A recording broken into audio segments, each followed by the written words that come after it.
আমার আজকের রেসিপি মুগ ডাল দিয়ে লাউয়ের ঘন্ট। তাহলে এই মুগ ডাল দিয়ে লাউয়ের ঘন্ট কিভাবে বানাতে হয় চলুন একবার দেখিয়ে দিই। নমস্কার বন্ধুরা, লেটস কুক চ্যানেলে আপনাদের স্বাগত জানাই। আমি আবার একটা রান্না নিয়ে আজ হাজির হয়েছি আপনাদের কাছে। মুগ ডাল দিয়ে লাউ ঘন্ট বানানোর জন্য এখানে আমি 1 বাটি মুগ ডাল নিয়েছি, ছোট বাটির 1 বাটি। আর এখানে লাউটাকে ভালো করে ধুয়ে ঝিরিঝিরি করে কেটে নিয়েছি।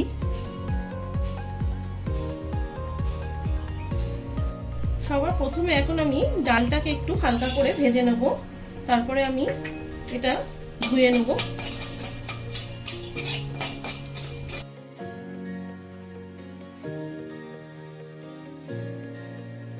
কড়াইতে সর্ষের তেল দিয়ে দিয়েছি, সাদা জিরে ফোড়নে দিয়ে দিচ্ছি,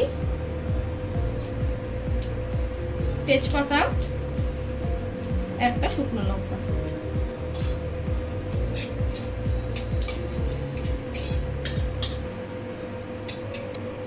হাফ চামচ গ্রেট করে রাখা আদা দিয়ে দিচ্ছি। একটু ভাজা ভাজা করবো আদাটা, কাঁচা গন্ধটা চলে গেলে তারপর ডালটা দেবো।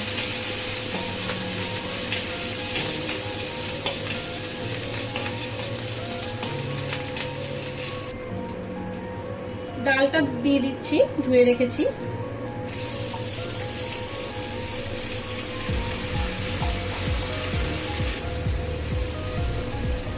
নুন দিচ্ছি হাফ চামচের মতন, আপনারা আপনাদের পরিমাণ মতন নুনটা দেবেন। হাফ চামচ হলুদ দিলাম, আর 1 চামচের মতো জিরে গুঁড়ো দিচ্ছি। এটাকে ভালো করে নাড়াচাড়া করে নিয়ে তারপরে আমি লাউটা দেব।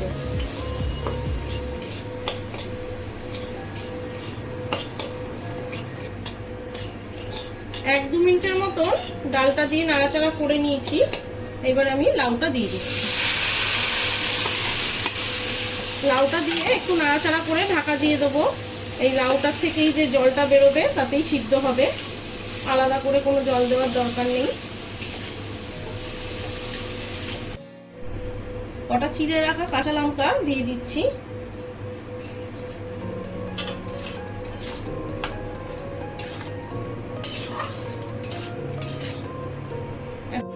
এখন আমি ঢেকে দেবো, আবার 1-2 মিনিট বাদে এটা আবার একবার নাড়াচাড়া করে দেবো। গ্যাসের ফ্লেমটা একদম লোতে রেখে ঢাকা দিয়ে দিলাম। আমি আরো একবার নাড়াচাড়া করে দেবো। আমি কিন্তু কোনো জল দিইনি, লাউটা থেকেই জল বেরিয়েছে।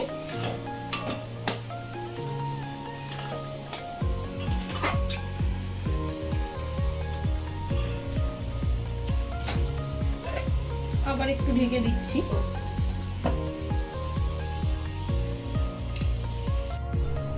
আমি আরো একবার নাড়াচাড়া করে দিচ্ছি।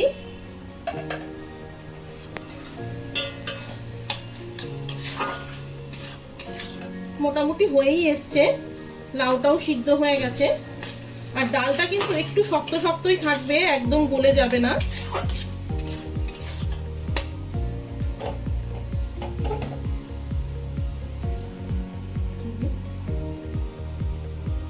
ডালটা কিন্তু মোটামুটি হয়েই গেছে, এই অবস্থাতেই থাকবে। এর থেকে বেশি গলে গেলে কিন্তু খেতে ভালো লাগবে না। এখন আমি এটার মধ্যে একটু চিনি দিয়ে দেবো, একটু মিষ্টি মিষ্টি ভালো লাগে এটা।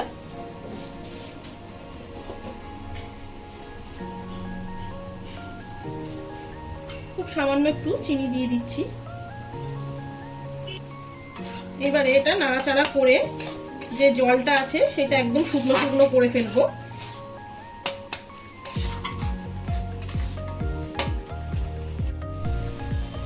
জলটা একদম শুকিয়ে গেছে, শুকনো শুকনো হয়ে গেছে। এইবারে আমি 1 চামচের মতন ঘি দিয়ে দেবো। 1 চামচ ঘি দিয়ে দিচ্ছি। আর কিছুটা ধনেপাতা কুচিয়ে রেখেছিলাম সেটা উপর দিয়ে দিয়ে দিচ্ছি। মুগ ডাল দিয়ে লাউয়ের ঘন্ট কিন্তু আমার একদম রেডি হয়ে গেছে। এটা বাড়িতে অবশ্যই ট্রাই করবেন, এটা খেতে কিন্তু অনেক টেস্টি হয়। আর আমাকে কমেন্টসে জানাবেন।